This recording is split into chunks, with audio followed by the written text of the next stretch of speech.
thì chim mi phun vial te cha ti nung ta tang mi pakhat chu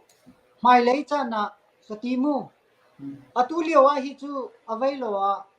a zai le bo simple dio ya kal ko lai nai mai lấy kan te la fa chan si zonga ke ara lai ding mi chan tianga ka ruat ti ka ti nun ngai ding ti nung ngai mi thil pakhat ka mu kho mi chu zai de si tia chon atulio yi apakhan na ka CB poi CB poni chinram cha zai thil da aklong te lai ti mi thailo bui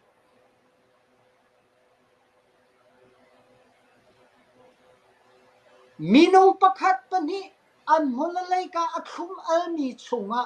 ani lom so mi ni hin kan chim mi phun hi muinak chunga aklung tar chu chu zai da si katia chun atuta na ni muthai ban to ki zen la kwon le mai thar na apek na ma zen la kwon le mai thar vyal te ra sang chu an do ko na te in an do mi chungi atuta na zai thida aklong tia chun an mai thar par kha ra sang le hoi ti lo in an chin long tiang hi kan chim mi phun le ga velo ralin bia an rak chim chang chu rai bia an chim mi pakhat chu zai de si tia chun ni hin nia cnm jong kan tuk ngam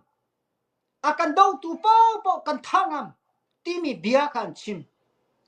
kaka zai de si tia chun is a champion snip I availo is pon hai ambe chin ban tuk kha asi le khalai ka mi ka chim tu na tu zai de si tia kha bau chani bia ka an chim mi kha zai kan ti lai an chin long kha hu kho si ma an chin long kha zai de si ti ni an chin long a tam pi mun ma ala chang ti ka an ni chu mai lei kong cha ram than chho na ding cha rian tuan mi an si lo ti mi kha mu kho si apa khana ka apa ni na ka availo wa kan ni bu kan ni phu hi in a kan to wa chun zai le po wa aza ko ti mi chin long pakhat ma pa ni te hi an chin lunga an ke ni chin mi phun cha zaitina kan dil kam lai kan chin ram than chho nang ding cha zaitina kan kal ti lai ti mi kha an chin lunga kha vya te velo don na le zon ru na kha tu ni tianga kai chu ka mu kho ri lo ma kha vyal te kha cb cha ti nu ngai mi chin mi phun cha cb lung pu di chung an ngai mi chungi ti nung ta tak mi phun khat a phun ni na ga chun kha si ni chun si yi aya kan ni bom ko na ave je khan velo shan zong ka chin zong ka rin zong ka bom ve ko tia ati ko asiko na tin ani abom min ha chu ri an nei kha chu ni chu kha chu na kan bom lai chu ti sia chu na ki lai tia si mi si kan he velo an to piang nai chu ti chun an kal sikona tin CB po arab bom na hi chu cha ruwa chan na ngan pp he arab bom min ha khasi atula bang hi chu kalung tha lo ngai mi pakha chu CB le ka mi kampala cheu khan ni an chin mi chu zaida si tia chun plewale ki mararam le hi chu ta long te si makha chu chinram ti ok silo ti mi bia tiang kha an chim chang ma ti ka khan ma achim tu kha mi hrut silau shoi tu upa mi phim ani ti mi baksi asiko na te zai ronga da hiban tu ki an ma jong ni amin an pek ve tia chun kha he pe ke na nakang na anrak tua hi chu nakang na anrak tua mi chu chinram pi hi zaiti chan po wa ke velowa namma he kan tang ti chung po po chu nan kuda ko se ti mi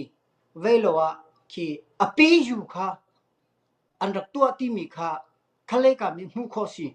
chom apani na e ni hin atua kampu kampal chan liu hi kampu la chan liu hi pelewa ki kan ram chi chin ram si lo ti mi kha atu ba anakai ba atu marazong hi kan tia khin kan ram si ko asiko natin atu hi vai khala ki chimok thari lo chube te tu chu vai lo wa du sa diu te in a na ngai yi no chia mu na kan tua lai luan mo mu na kan rak tua lai chuti chun a kan rakal pi te ko lai ti mi kha ani tim mi kisi khacha khan ko bi chim ka du mi chu chim mi phun yal te kan ruang ha ding mi chu e apakhana ka cb ni item mi do khen na khi chan sao amu ding mi do khen na asilo a chauza pakhat adir khong ha ding mi chin ram pi dir kam khong ha ding mi do khen na asilo makha chim mi phun yal te ni kan thei ha apani na ka chim mi phun asilo mi an ram dong asilo mi kan ram si tia sham in mi ram chunga ru lu riang mangin du tokin cho chang mi hi ma hi vyal te hi chim mi phun vyal te na ni kani ra ring ngai ding mi si ma hi ki zong anung ngai mi asi ni hin nia thajang pakhaten chap chi ka du mi chu a chinlan a chauza le chinlan rakap atui sian ep hi batang te in velowa chimmi phun vyal te na ni kol he lai he chinram chume ummi chimmi phun kasi ai ti mi kol hol amang mi he lai hol amang mi he ka velo mi phun kan chimmi phun vyal te na ni kan support reng ding mi hi abe pi to ke ti mi kha van chim ka du mi si kalom